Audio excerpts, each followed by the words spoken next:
Inupakan ho ngayon ni VP Sara Duterte ang Marcos Jr. administration at maging itong direkta ho, no? Itong si Defense Secretary Gibo Teodoro at itong si Auntie Claire, si PCO Undersecretary Claire Castro.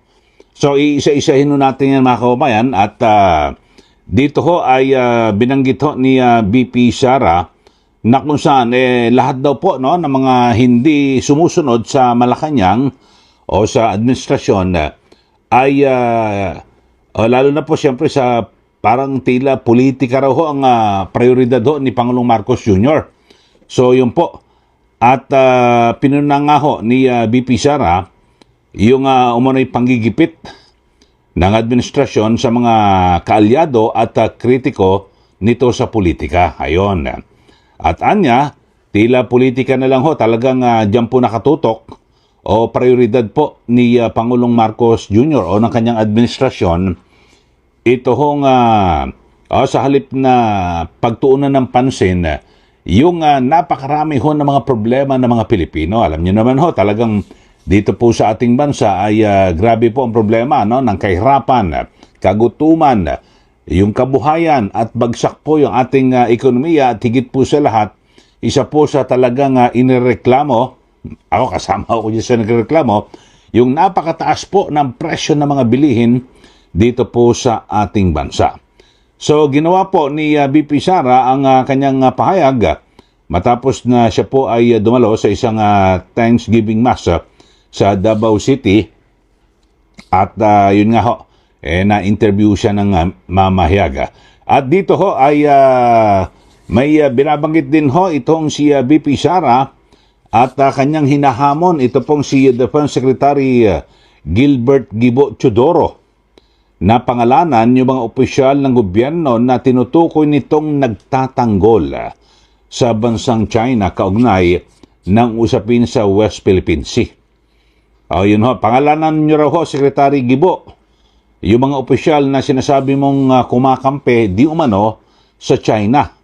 At maging itong si Auntie Claire, binan natin din ho, no? At dapat maging professional ka, Yusek Claire Castro. Ito, pakinggan nyo ho mga kaubayan at panoorin nyo itong pahayag mismo ni VP Sara Duterte sa kanyang banat o bira sa Marcos Jr. administration at maging kay Secretary Gibo Teodoro at Yusek Claire Castro. Panoorin po natin itong si VP Sara Duterte. So, yung mga government officials na nagtatanggol na sa China, on West Philippines, mag-resign na lang daw, sabi ni Gibo Teodoro. Siguro para klaro sa lahat ng mga kababayan natin, dapat pangalanan kung sino yung mga officials na tinutukoy niya na nagde-defend sa China over the West Philippine Sea issue. Kasi hindi pwedeng magbitaw ka ng gano'n na salita, hindi mo naman pangalanan yung mga opisyal. At syempre, suspect, kahit ang presidente natin kasali sa suspect doon kasi walang pangalan, walang listahan ng pangalan. Maybe sinabi din ni Yusek Castro na baseless, ito na naman, useless, at nonsense daw yung sinabi mo na ang Marcos daw nag-aid doon sa ICC. Ulitin ko si Claire Castro is a spokesperson of the President and the Office of the President, or hindi ko alam kung kaninong spokesperson siya. Pero by the fact na spokesperson ka at merong C ng Office of the President dyan, dapat maging professional ka sa mga sinasabi mo.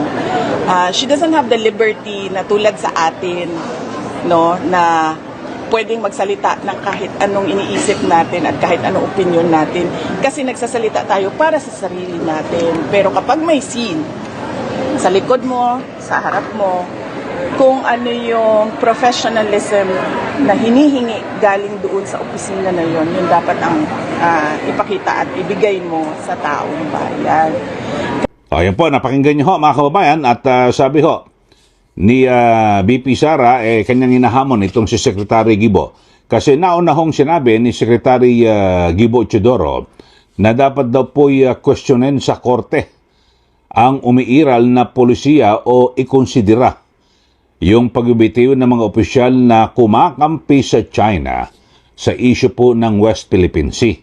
Sabi ni Secretary Gibo, mag-resign na kayo kung kayo ay kakampi sa China. Pero ang sagot naman ho ni VP Sara, pangalanan mo. Kung sino yung sinasabi mong kakampi o kumakampi sa China at pinagre-resign. Yun o. Siguro mas maganda rin nga ho na talagang pangalanan. At kasi kailan pag pinangalanan mo, parang direkta mong inaakusahan, di po ba?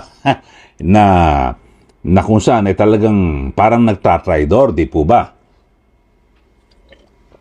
At sabi ho ni VP Sara, hindi pwedeng magbitaw ka ng ganong salita tapos hindi mo naman napapangalanan yung mga opisyal. Ayon, mabigat ho ito mga na to ni VP Sara at iginit niyang nagiging suspect ang lahat.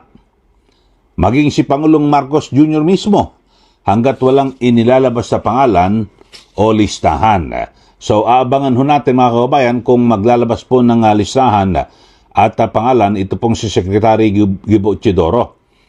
Bagamat sa ngayon, siyempre, may mga lumilitaw ho na parang ang nagiging persepsyon ay tila kumakampi sa China. Di po ba yung mga pangapahayag at kapag meron nangyari na sabi natin parang yung harassment o di umano'y pangbubuli sa ating mga opisyal ng gobyerno, yung nagbabantay dyan po sa West Philippine Sea, yun po, at inaakusahan na po o pinagbibintangan na yun daw po ay kakampi na ng China. At siyempre, kapag sinabi ay ikaw ay kakampi ng China o kumakampi, nagtatraidor ka sa Pilipinas. Parang ganun po ang magiging implikasyon, di po ba? At samantala, eto, may payo po ito nga si VP Sara Duterte kay Palace Press Officer Claire Castro na, maging professional ka sa mga sinasabi mo. Napakinggan nyo naman ho kanina. Kasi pag meron kang seal sa harap mo, sa likod, yung Office of the President, di ba? Sinasabi, tagapagsalita raw po siya. Di po ba? Dapat yung mga kilos mo, maging professional ka. So, ito ho ang mensahe ni VP Sara kay Castro, no, na maging professional ka sa mga sinasabi mo at matapos na tawaging nonsense at baseless. Sabi ho ng opisyal ng Malacanang, ang naunang pahayag ni VP Sara kaugnay kay Pangulong Ferdinand Marcos Jr. sa usapin ng ICC. Ayon, at anya dapat maging maingat at profesional si Castro dahil kumakatawan ito sa Office of the President. So, yun lang ho, no? Sabi niya, by the fact na spokesperson ka ay at mayroong seal ng Office of the President dyan, dapat maging professional ka sa mga sinasabi mo. So, kung sa bagay, sabi nga ni Atty. Ed Chico, palingkera. Di ba? Parang namamalengke lang daw ho. Itong si Yusek Claire Castro kapag nagsalita. Di ba? At parang nakikipagtawaran sa mga tindera. At parang may binabagit ako nag-guest sa Billionaire News Channel may tampipi. At narinig nyo naman siguro yung boses at makikita nyo yung pagmumuka Di ba? Talagang ang magiging perception ay palengkera. Di po ba? At sabi ho ni BP, hindi maaaring magsalita itong si Castro na para lamang sa sarili nitong pananaw. At sabi niya, she doesn't have the liberty na tulad sa atin na pwedeng magsalita ng kahit anong iniisip natin at kahit anong opinion kasi nagsasalita tayo para sa sarili natin. Sabi ni BP, yung sinasabi niya. Iba. Pero kung ikaw ay spokesperson, tagapagsalita, dapat ay iniintindi mo yung institusyon na iyong kinakatawan. Ayon.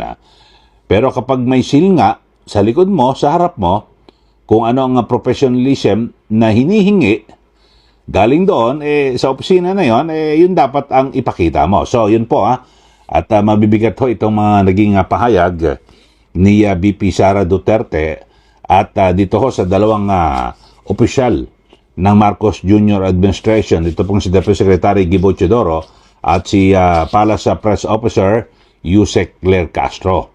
At sa pangkalahatan, binabanggit po ni VP Sara na parang yung panggigipit di umano basta't kalaban ho ng administrasyon kritiko parang nagkakaroon daw po ng gipitan.